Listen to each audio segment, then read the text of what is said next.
Good morning, students. How are you? This is our channel, Physics Gallery, Asha Bino. And we were studying our current electricity, that is electrical measuring devices. Okay. Hoping all of you have studied the first two in detail, our Wheatstone's bridge and the meter bridge. And today we are going to the third and the last electrical measuring device in current electricity called as potentiometer. Today we are going to another device, the third electrical measuring device called as the potentiometer. Okay, so we are going to the third one, potentiometer. And before that, I am asking, is there any doubt in your meter bridge and Wheatstone's bridge? If there, please ask it in the comment box. You have to interact, then only it becomes perfect. So, any doubt related to our topics, you may ask it in the comment box. Okay. And today, we are going to the third device, the last device in this chapter we have to study, called as the potentiometer. And what is a potentiometer? First, for any device, there is a use. So, we are going to the use. Potentiometer has several uses. Okay, it has several uses. The first use, to find the EMF of a cell. To find the EMF of a cell. The second use, to compare the EMFs of two given cells. To compare the EMFs of two given cells. And the third use,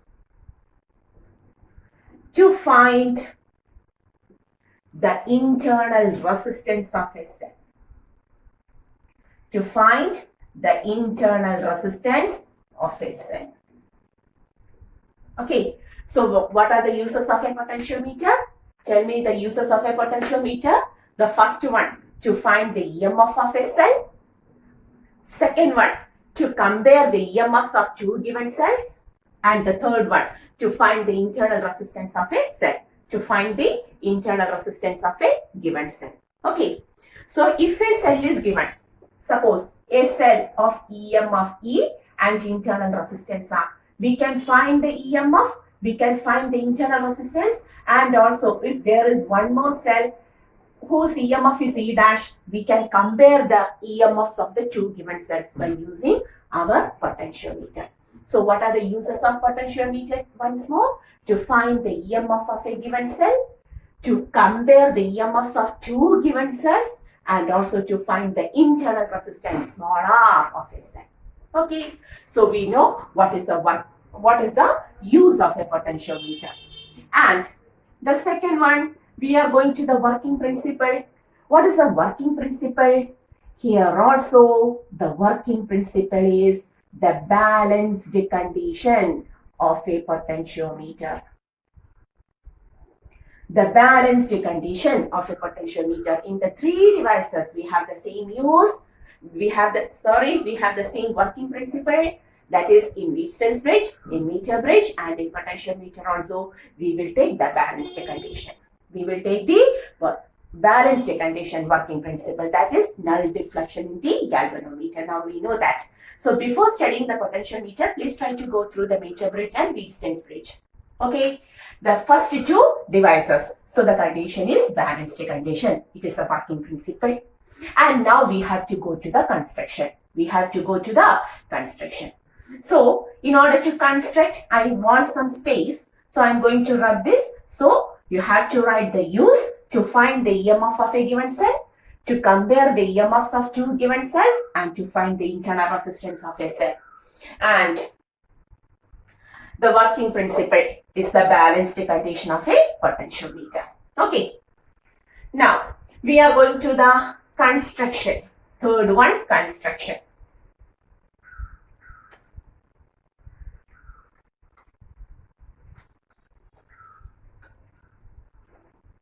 Third, construction.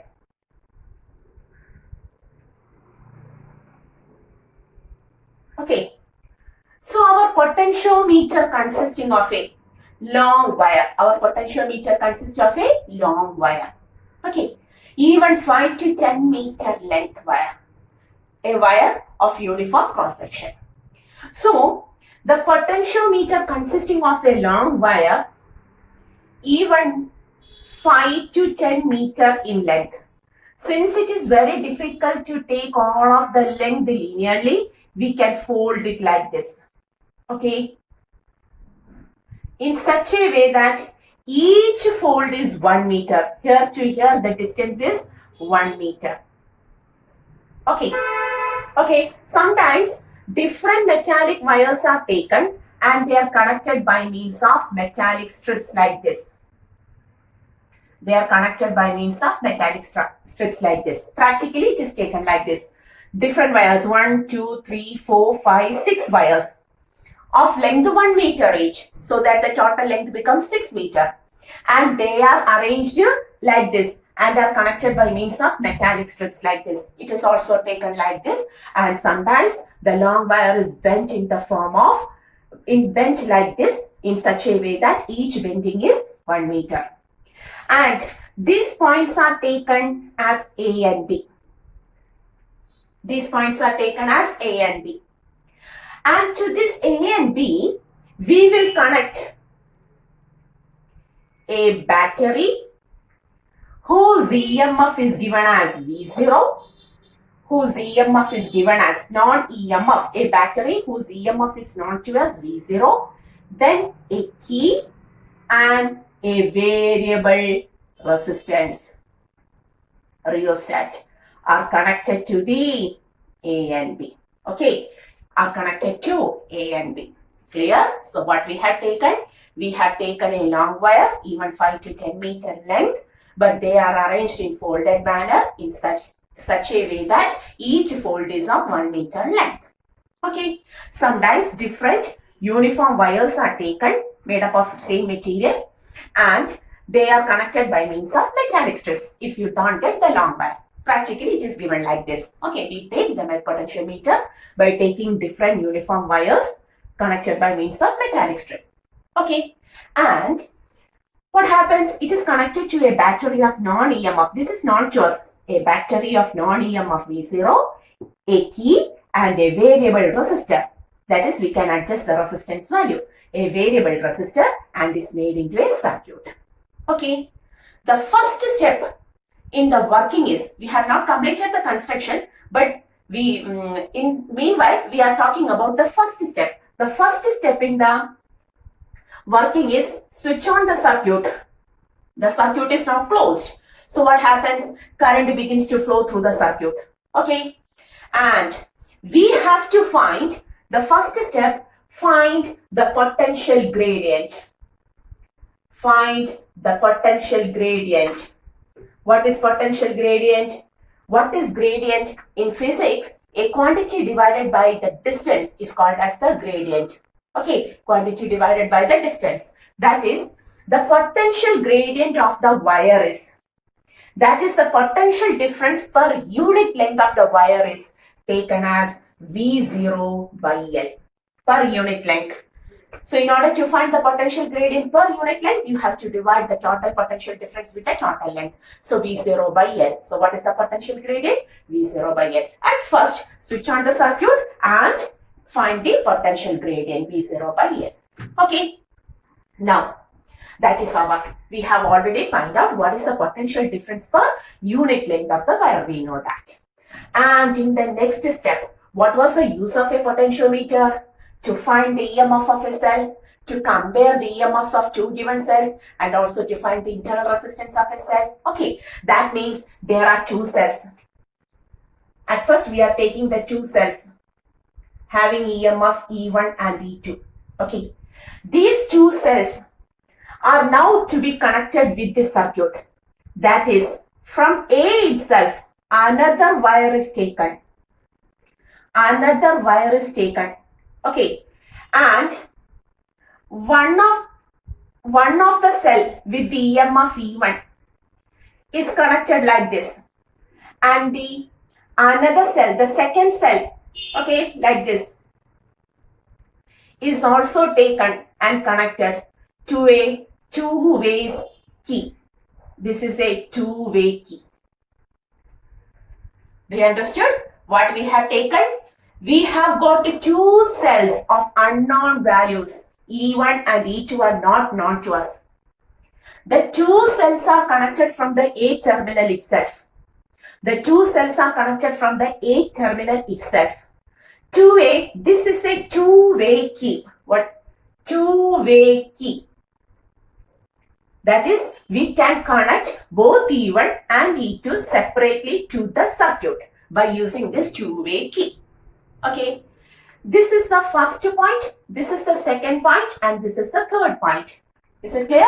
This is the first point, this is the second point, and this is the third point. And the third point is connected to a galvanometer. And the galvanometer is connected to a pointed needle. The galvanometer is connected to a pointed needle like this. Okay, clear? So what we have done? We have taken the two cells whose EMF have to be compared, whose EMF has to be determined, both uses to find E1 and E2, and also to find or to compare E1 and E2. We have to find E1, E2 separately. Also, we have to compare E1 and E2, which is the larger, which is the smaller, and so on. Okay, so to find E1, E2 and to compare them, we have to connect E1 and E2 separately to A. And both of them are connected to a two-way key.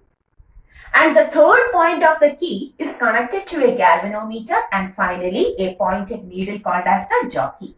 Okay, pointed needle called as the jockey. This is our jockey. Clear? Okay. So this is the construction. So in the construction, at first we have taken a long wire, a long uniform wire, even 5 meter to 10 meter in length, which is arranged in a folded manner in such a way that each fold is 1 meter in length. Each fold is 1 meter in length. Clear? If there is not a so much length wire, you have to separately take 1 meter wires, uniform wires made up of the same material, and connect by means of mechanic strip. In practically, we have taken like that. Okay. And now, the two ends of the wire A and B are connected to a battery of non-EMF. The EMF of the battery is taken as V0, a key, and a rheostat. Okay, variable resistor to form a circuit. So the first step is to switch on the circuit. Okay, this is open branch, so no connection. So this is the closed branch. This one is the closed branch. Okay, and find the potential gradient. The first step is to find the potential gradient.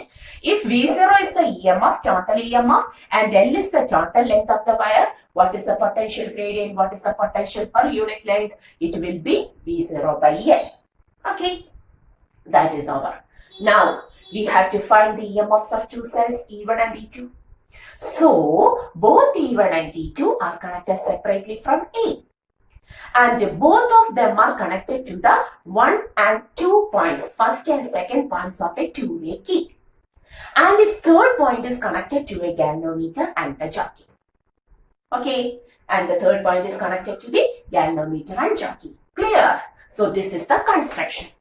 And now we are going to the working. The fourth one, we are going to the working. Fourth one, working. Okay, so at first we will connect 1 and 3. Okay, which is connected now? 1 and 3 is connected. 1 and 3 is connected. That is, E1 is connected to the galvanometer now. E2 is disconnected from the galvanometer. E1 is connected to the galvanometer. Okay, and in the next step, take the jockey, place it at A. Take the jockey and place it at A. and move the jockey from A to B. We are going to slide the jockey from A towards right. We are going towards B. So we are going to slide the jockey from A to B. Okay. So what we have done? Connected the first and third point so that E1 is in the circuit now. The jockey is kept in contact with this wire. When it is kept in contact, E1 is in this circuit now. Connection occurs and E1 is in the circuit now. And as the jockey is moved, clear? As the jockey is moved from A, we can see the galvanometer deflects. The needle in the galvanometer deflects. Okay. And we continue the movement of the jockey till the deflection in the galvanometer stops. Okay. So what we have done? We connected 1 and 3rd points, that is E1 is in the connection now.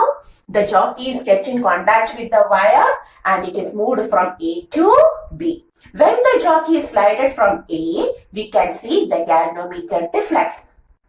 And the rate of deflection changes as the movement occurs. And finally, when the jockey touches, okay, at a particular point, when the jockey touches at a particular point, this point I am taking it as N1. When the jockey touches at a particular point on the wire, the galvanometer shows null deflection. Okay. Okay. Mark that point and take that length, A to N1 length. When E1 is connected, we got A to N1 length. It is the balancing length. Now, it is the balancing length. Because the deflection in the galvanometer stops, null deflection occurs and the balancing length AN1 is now taken as L1. Okay. Now, in the next step, take the loop A, N1, G, 3, 1, E1, A. I have taken the loop. Consider the loop. I have taken the loop A, N1, G, 3, 1, E1, A. Okay. In that loop, I have taken the loop like this. A, N1. The loop is going in anti-clockwise direction. Have taken the loop. Okay. A, N1, G, 3, 1, E1, A. The loop goes anti-clockwise and the loop goes from negative to positive. Okay. That is minus E1. And from the point A to N1, there is a potential. What is that potential? From A to N1, the potential per unit length is V0 by L. Unit length has a potential V0 by L. So, L1 length has a potential of V0 by L into L1. Is it clear? You have to take the total potential difference in the closed loop. For that, minus E1 plus what is the potential across A to N1? The potential per unit length is V0 by L into L1 is equal to 0. So in the next step, we have to write V0 by L into L1 is equal to E1, equation number 1. Okay, from this equation, you got the EMF of the first cell. Okay, similarly, now we are going to write here with the next pen. This is over. In the next step, break the circuit 1, 2, 3 and connect 2, 3. We have connected 2 and 3. So which cell is connected now? E2 is connected now. Which cell is connected now? E2. Take the same procedure. Move the jockey from A to B. You can see when the jockey touches at another point. Okay. when the jockey touches at another point. N2. Balancing occurs, the same procedure. That is AN2. For E2, AN2 is the balancing length. Balancing length L2. Take the loop. Now take the loop AN2. This is the next loop. AN2, then G, 3, 2, E2, A. Apply the loop rule. The loop goes from E2, negative to positive, minus E2, plus, what is the potential for A2N2? A2N2, potential gradient V0 by L per unit length into L2 is equal to 0. Or we can write V0 by L into L2 will be the second length. Okay, equation number 2. That is, now we got both E1 and E2. We have separately founded E1 and E2. Okay, now comparing. So, first use is our E1 known to us, E2 known to us because V0 by L is already known to us and the balancing length is obtained by taking the jockey, by sliding the jockey. Now, second use, compare. How can you compare? E1 by E2 is equal to V0 by L. V0 by L is cancelled. Now, L1 by L2. So, E1 by E2 is equal to L1 by L2 is the comparison. Clear? So, we have compared the cells also. Clear? So, that is also our. We separately taken, by using the Kirchhoff's loop rule, we separately taken E1, E2 by connecting the keys in the two-way key. Okay? Taking the loop rule, we got E1 and E2 separately. What is this V0 by L into L1? That is a potential gradient across, potential across the A to N1 length. And V0 by L into L2, it is the potential across A to N2 length. Okay, so we have taken both the EMF and also compare. And there was a third use also. What is the third use? Pause the video and take all of the notes. Now we are going to the third use. That is, we have to find the internal resistance of the cell. We have to find the internal resistance of a cell. That means we have got only a single cell now. We have got only a single cell now. And we have to find the internal resistance of that cell. The connection as such, but only one cell. So take only one wire. To that wire, the first cell is connected E. But in order to find its internal resistance, you have to take a standard resistor also. Standard resistor box, which is connected by means of a key like this. Okay? The only thing, in order to find the internal resistance R, the only thing is to remove the second battery, take only one battery and connect it with a resistance box like that. Okay? In the first step, switch, this key is open, so no effect of resistance. No effect of resistance here. Resistance box has a standard resistance. It has no effect. Okay. Then I am putting this N1 and N2 as such, even though now look only on the N1. That is, suppose by opening, that is, this is not in the circuit now. This is not closed. The key is not closed, no effect of resistance R to the cell. Then repeat the procedure, move the jockey from A to B. When it reaches at a particular point, another particular point N1, what happens? The balancing length occurs and we will get, don't look on, oh, I will rub that, otherwise you will get any confusion. Okay. So that is, when the jockey touches at a point, we can see there is no deflection, balancing occurs, and we can write now E is equal to, what was the equation? E is equal to V0 by L into balancing length L1, where AN1 is the balancing length L1. Okay. In the next step, please close the key. So what happens? This resistance box provides the resistance. It also drops some potential from the cell. Again, move the jockey. Now the balancing will never obtain on N1. Now the balancing is obtained on another point N2. Okay, take that balancing length AN2, L2, and put the value V0 by L into L2. But this value doesn't give the EMF because the resistance has dropped some. The remaining is called as the potential difference. The remaining is called as the potential difference. When certain resistance drops certain potential, the remaining is not EMF. EMF is the maximum. This is the remaining potential difference V. So this is the first equation. This is the second equation. Solving the second equation, IR is equal to V0 by L into L2 and I in terms of EMF and internal resistance. Do you know this? In the previous class. V0 by L into L2. Equation number 3. Okay. Now divide 3 and now take it. 3 divided by 2. We can write ER by R plus R divided by E is equal to L2 by L1. E cancelled.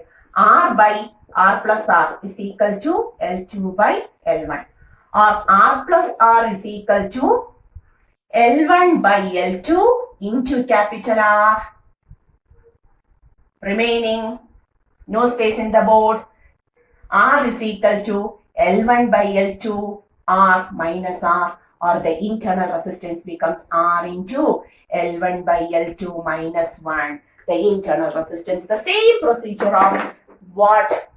Balancing. The same condition, that is, here L1 and L2 are taken first without connecting the resistance box, and second by connecting the resistance box. Without connecting the resistance box, we will get V0 by L into balancing length L1, the EMF of the cell. But when the resistance box is connected in the second case, what happens? The resistance drops some potential from this EMF and the remaining is obtained in the circuit. That remaining is called as the terminal potential difference. And V is equal to V0 by L into balancing length L2. But V is equal to IR. And when we have studied about the cell, the current I is taken as EMF E by R plus small r. When EMF and internal resistance are given, E by R plus R into capital R is equal to this. Then solving 3 by 2, you will get the internal resistance. Very important. The use has very importance. Potentiometer. So, by taking the balancing condition, we have found the EMF of a given cell.